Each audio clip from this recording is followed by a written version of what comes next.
আমরা বলি ওয়ারিদ, অন্য ভাষায় আপনি বলতে পারেন মেহমান। কি বলতে পারেন?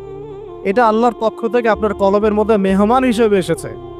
এখন আপনি যদি আমলটা করেন, সেই মেহমান বারবার আপনার কলবে আসবে।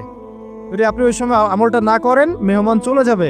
মেহমান অসম্মানিত হলে পরে আর আসবে না। একইভাবে রিজিক আল্লাহ পাক দিয়েছেন, এর তাজিম যদি করতে পারেন রিজিক বেশি আসবে। রিজিকের তাজিম সম্মান করতে না পারলে রিজিক আসবে না, বেশি কমে যাবে। উসমান রাদিয়াল্লাহু আনহু সবচেয়ে ধনী ছিলেন না? কেন জানেন? কেন? এটা কি জানেন কেন ধনী ছিলেন? একে তো তিনি প্রচুর দান সদকা করতেন, এটা তো আপনারা জানেনই। আরেকটা জিনিস অনেকে জানে না, তিনি উটের পিঠে বসেছিলেন, কিছু একটা খাচ্ছিলেন, এই দু একটা দানা পড়ে গেছে নিচে।